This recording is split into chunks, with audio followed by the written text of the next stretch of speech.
Welcome to today's Explainer. We've got a seriously fascinating investigation lined up for you today. We are literally going to unmask the real identity of your harshest inner critic. You know the exact voice I'm talking about, right? The one living rent-free in your head, constantly pointing out every little flaw, second-guessing your choices, and basically making you feel like you just aren't measuring up. Well, today, we're diving into the hard data and psychological research to figure out exactly where that negative inner voice actually comes from.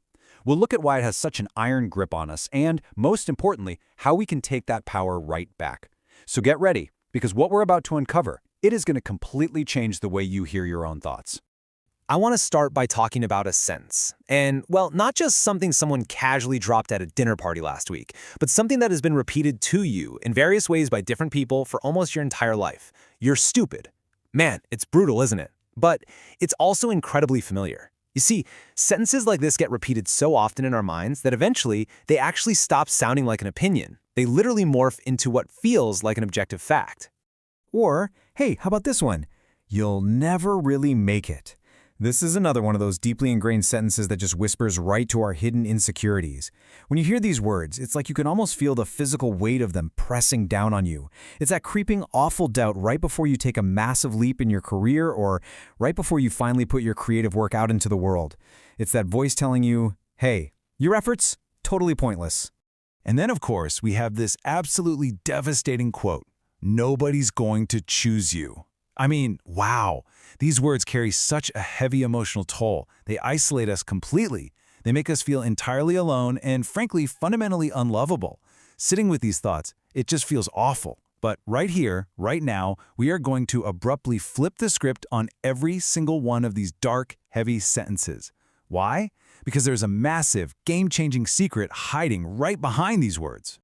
Here is the core truth I really want you to sit with today. That negative sentence, whether it was "you're stupid" or "you'll never make it," was actually never a fact about you. No, it was a diagnosis of whoever handed it to you. Seriously. These are not facts about your identity. They are borrowed projections. You, my friend, have been carrying around someone else's emotional baggage and mistaking it for your own self-worth. Part 1. Unmasking the inner critic and where the voice originates. So let's dive right into this investigation by looking at the psychological evidence of where this voice actually stems from. To truly grasp this, we have to look at the incredible, decades-long research of a psychologist named Robert Firestone. He studied this phenomenon he coined the critical inner voice, and his research traced something absolutely crucial. This critical voice, it isn't inherently yours. You weren't born thinking these things. Firestone found that it's actually constructed from real things that real people literally said to you. And this isn't just a one-off event, and it certainly doesn't only happen in childhood. It is a lifelong, compounding accumulation of very specific interactions.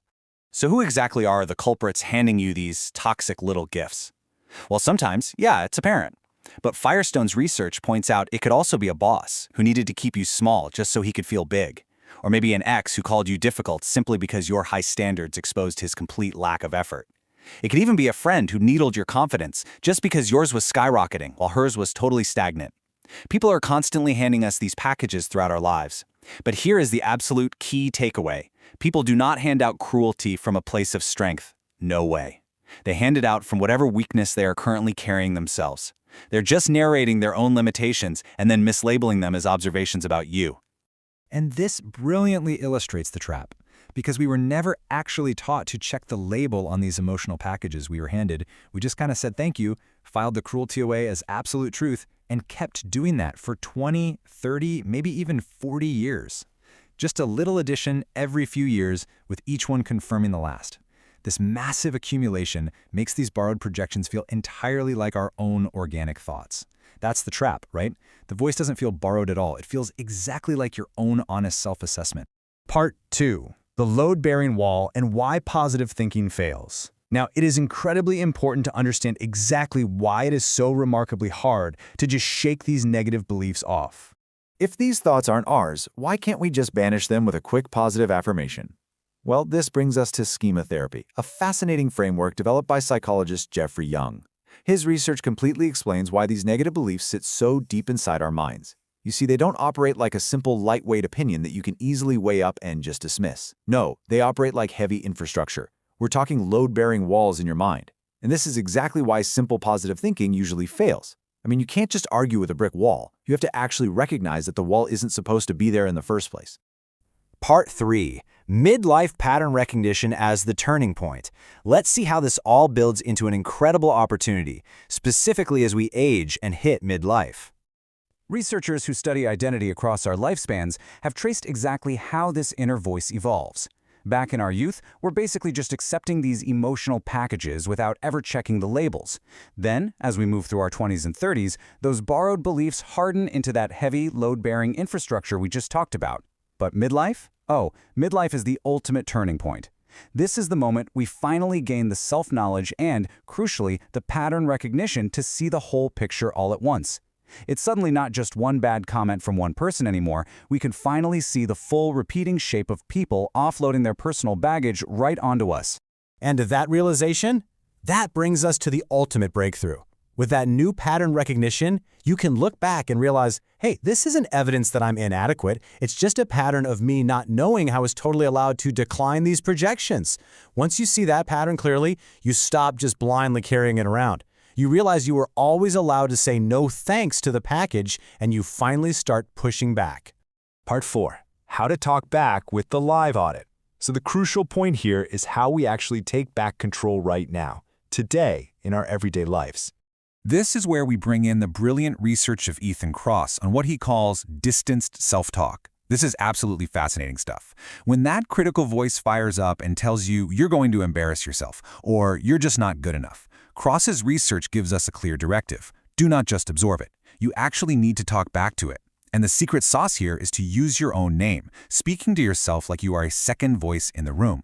This method has been shown to measurably reduce the grip of the inner critic because it literally forces you to step outside the thought and view the actual situation clearly rather than through that murky negative filter. You are the one taking charge here. So here is your concrete playbook for running what we call a live audit. Step 1, catch the voice firing in real time. Step 2, talk back using your own name. Step 3, call it out exactly for what it is. For example, you might say out loud, "Sarah, that's not evidence, that's an old recording." You are essentially running a live, ongoing audit every single time that imposter voice tries to speak for you. That inner voice does not get a permanent seat at your table just because it's been talking the longest. No way. It gets challenged every single time it opens its mouth, starting right now. And not because you're trying to fix something broken inside you, but because you finally have the clarity to see it was never actually about you to begin with. Which leaves us with this final, incredibly powerful question. When you catch that negative track running in your head, I want you to ask this sharper question every single time. Whose limitation is this actually describing? Don't ask, is this true about me? Ask yourself who benefited from you believing it. Who was too small themselves to want you standing at your full height? You now have the standing to say this out loud every time it happens. So tell me, the next time the voice tells you you're not enough, who is really doing the talking?